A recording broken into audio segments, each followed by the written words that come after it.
You the most famous rapper in the history of history. I beg to differ. No. Who would you say is the most famous? Streams. Eminem sold 16 million hard copies worldwide. He's the biggest artist worldwide, bro. Hands down. Diddy had power running through every corner of the game. Politicians, billionaires, chart-topping superstars, rap legends, his phone book was stacked. Even 50 Cent once stood right beside him before things went left and they turned into straight-up rivals. But out of everyone in the industry, one artist stayed far away. One name that never bought into Diddy's world. Not in the 90s, not in the 2000s, not ever. And that name was Eminem. That line from Fuel hits hard, but here's what makes it wild. By the time Eminem said it, he had already been firing subtle shots and bold jabs at Diddy for years. Back when M was still grinding, trying to get noticed, Diddy was already sitting on top as one of the most powerful businessmen in hip-hop. Bad Boy Records was the dream spot. Artists would have done anything to sign there, but not M. Marshall Mathers had his own vision. He chose Aftermath. He chose Dr. Dre. And that move changed everything. While the industry chased shine and status, M locked in with Dre and started building a legacy that would shake the culture. But even before the fame, before the awards, before the spotlight, he was already testing the giants. In 1996, on the track Effing Crazy, M slid in an early shot at Puff. It wasn't loud, but it was there, a warning sign that he wasn't scared of big names. And Diddy wasn't the only heavyweight in the picture. When you've had people do you dirty, has it made it challenging to form like deep connections with people, being that everybody might have their own hidden agendas? 100%. It started making me like realize like why niggas like Marshall move a certain way. You feel me? Because like with that niggas like getting on the phone with him is like you could probably hop on the phone with Barack quicker than you could hop on the phone with Marshall. That nigga's calling you from a line where his manager, his assistant is calling you from a 1-800 number, and then it's just like elevator music, and then it's like, please hold, Marshall's coming to the phone, you can't have his number. Not that accessible. Nobody has his number, he's not accessible. It's like hopping on the phone with the president, right? And it's like, I always wonder like, why this nigga move like that? At the same time, M had tension with another so-called industry giant, Suge Knight. Suge ran Death Row Records, the powerhouse label behind Tupac, Snoop Dogg, and even Dr. Dre at one point. His reputation was intense. People called him the boogeyman of hip-hop. He didn't just influence the scene. He controlled rooms with pressure and fear. Suge didn't play nice, and everyone knew it. Suge Knight built his empire by any means necessary. That was his image, and everybody knew it. But Eminem didn't seem impressed by the street reputation or the heavy stories. That became crystal clear when Suge suddenly pulled up with a crew on the set of 50 Cent's In Da Club video shoot. The energy shifted fast, people were tense, cameras were rolling, and Suge just appeared like a storm cloud over the whole set. Most artists would have stayed quiet. Not M. He stepped outside himself and faced Suge directly.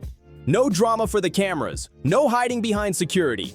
Just straight eye contact and bold energy. Later on, M even recorded a diss track aimed at Suge. It was raw and aggressive. But Dr. Dre stepped in and told him to let it go, saying it wasn't his battle to fight. So the track stayed in the vault for years. When it finally leaked, people were shocked at how sharp the lyrics were. Over 220 million albums sold. Grammy Awards, an Emmy, an Oscar, making him the best-selling hip-hop artist ever. Let me repeat that. The best-selling hip-hop artist ever. And the crazy part about it is he doesn't even really care about that. I think I care about it more than he does. What's most important to him is that he's earned the respect of his peers as one of the best to ever do it.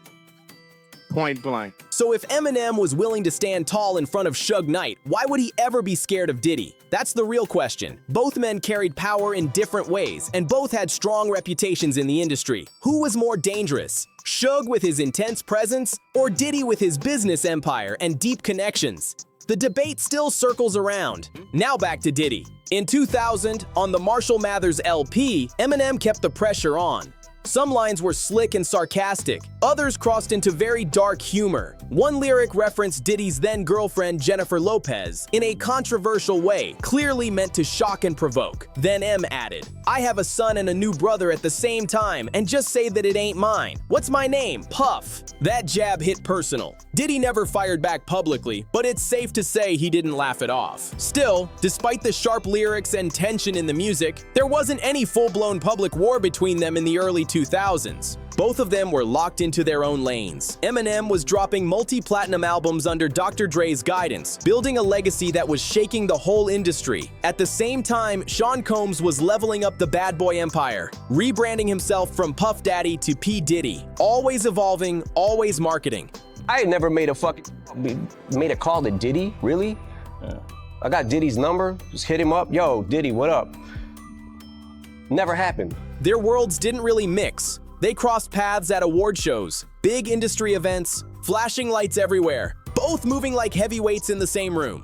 In 2003, something interesting happened. Diddy actually handed Eminem a Grammy for Best Rap Album. On stage, the moment felt polite but slightly stiff. The body language said a lot. Still, Diddy never denied M's talent. In a 2003 Rolling Stone interview, he gave him real respect. He said, "I think Eminem's up there with the best of them." That wasn't small praise coming from a mogul like him.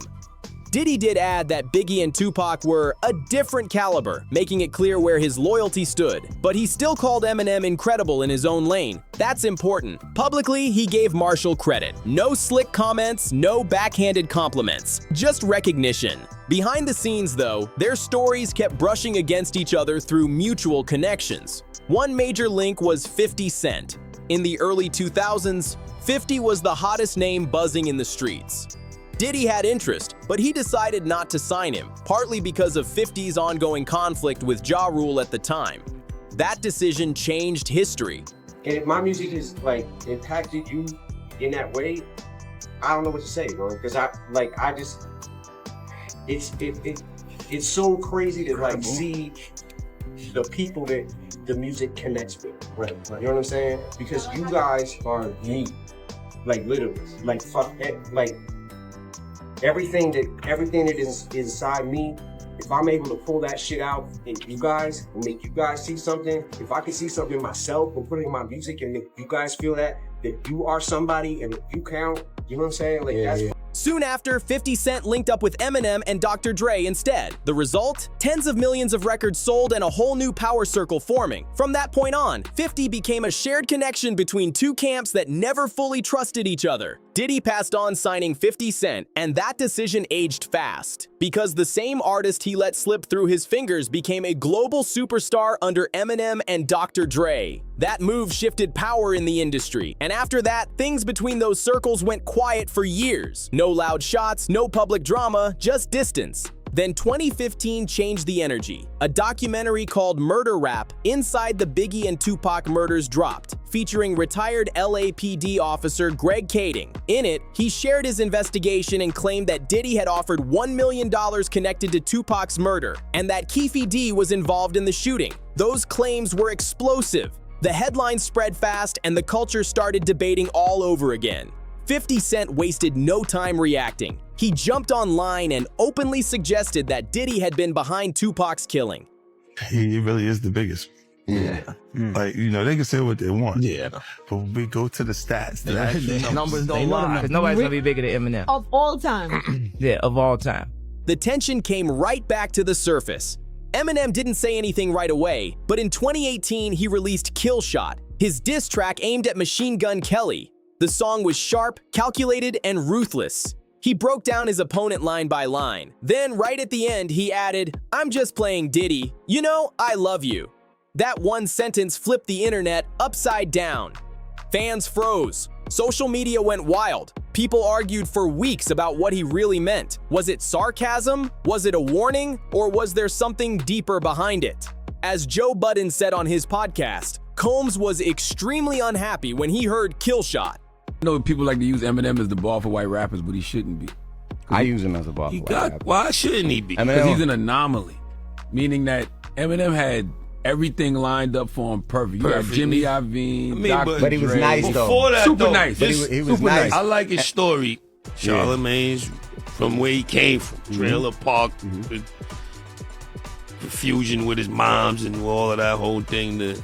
where he made it to, I think is, and it's not just because he's white.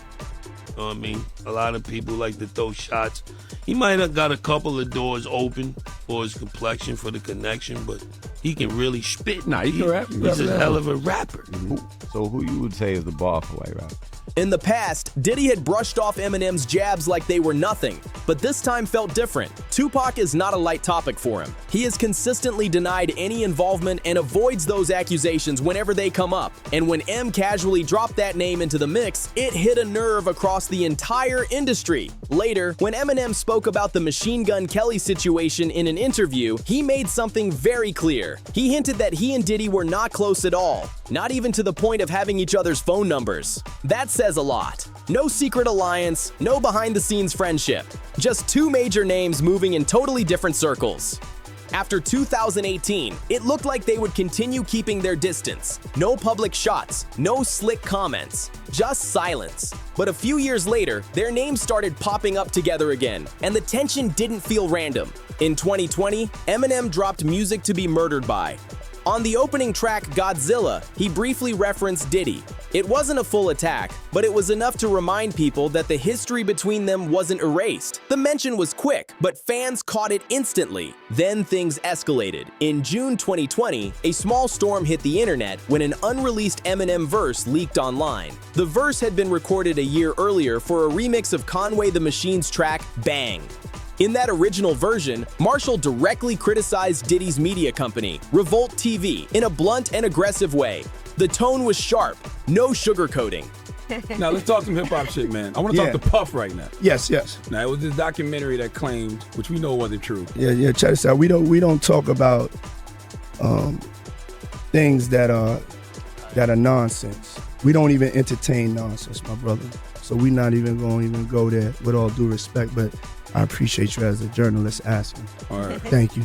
And I said, Less than 24 hours later, Eminem responded. He posted a public statement explaining that the verse had been recorded in the heat of the moment and was never meant to be released. He clarified that he respects Revolt and didn't intend to create unnecessary conflict. It was a fast cleanup, and the situation cooled down almost as quickly as it flared up. But the most dramatic chapter came much later. In the fall of 2023, Diddy faced a wave of serious legal trouble. Several women filed lawsuits accusing him of sexual assault and abuse. The most high-profile case came from Cassie, his longtime former partner, who filed a lawsuit detailing allegations of years of mistreatment and coercion. Diddy has denied wrongdoing, but the accusations shook the industry and put his name under intense scrutiny once again. Then the story took another sharp turn. Keefe D was arrested after appearing on multiple YouTube channels, where he openly talked about his connection to Diddy and claimed that Puff had asked him to help arrange Tupac's murder. He even said he had been involved himself. Those interviews had already stirred controversy, but the arrest pushed everything back into the spotlight in a serious way. Right when that momentum was building, Eminem dropped the Death of Slim Shady, coup de grace. They say success has many fathers, and that's definitely true for me. So whatever my impact has been on hip-hop music, I never would have or could have done this without groundbreaking artists, some of the groundbreaking artists that I'm about to mention. These were my teachers right here. I'm gonna start with the 2 Live crew. Tupac. Third Base. Alliance. Apache. Audio 2, Milk D, what up? Awesome Dre, the Beastie Boys. And this time, he didn't hold back. On Bad One, he references the so-called Diddy parties, leaning straight into the rumors and headlines. He makes it clear that stirring controversy has always been part of his style, and he's not stepping away from it now. On Antichrist, Marshall mentions the disturbing hotel surveillance video that appeared to show Diddy assaulting his former partner Cassie. The imagery is heavy, the tone is cold, but the sharpest words aimed at Diddy land on the track Fuel, where M turns the pressure all the way up. Chuck D and Public Enemy. Cypress Hill. D-Nice. Dana Dane. De La Soul. Nah, I'm about a third of the way done. Def Jeff. Del the Funky Homo Sapien, DJ Quick. By the time Fuel hit speakers, the gloves were completely off. Eminem wasn't tossing light jabs anymore. He was throwing direct punches. The way he delivered those lines felt calculated, like he knew exactly how much noise it would cause. He didn't scream names recklessly. He layered the bars, letting listeners connect the dots themselves. And once they did, the reaction was instant. Dr. Dre, of course. Drez the Black Sheep, Ed O.G., EPMD, the Fat Boys, Fat Joe, Fushnikins, Gangstar, Ghetto Boys, Heavy D, House of Pain, Ice Cube, Ice-T, The Intelligent Hoodlum, JJ Fad, Jazzo, Jazzy Jeff and the Fresh Prince, Just Ice, K-Solo, Kid and Play, King Son, King T, Cool G Rap, Kumo D, KRS-One, Kwame, Lakim Shabazz, Large Professor, Leaders of the New School, and my man, where'd I just see him? The one and only LL Cool J. Love you, bro. Hip-hop media went into overdrive. Blogs, podcasts, reaction channels. Everybody had an opinion. Some people praised M for saying what others were too nervous to say. Others felt he was stepping into dangerous territory, especially with active investigations and lawsuits unfolding in real time. Either way, nobody ignored it. What makes it even more intense is the timing. Diddy was already under massive public scrutiny. Court cases were building. Former associates were speaking out. Old footage was resurfacing. The spotlight was hotter than ever. And right in the middle of that storm, Eminem added lyrical gasoline to the situation. This wasn't random. M has a long history of pushing buttons, especially when the industry feels shaky. And once again, he proved he's not afraid to test powerful names when the pressure is at its peak. After Fuel, the silence from Diddy was loud. No direct response, no diss track, no fiery interview, just distance. And that silence had people talking even more.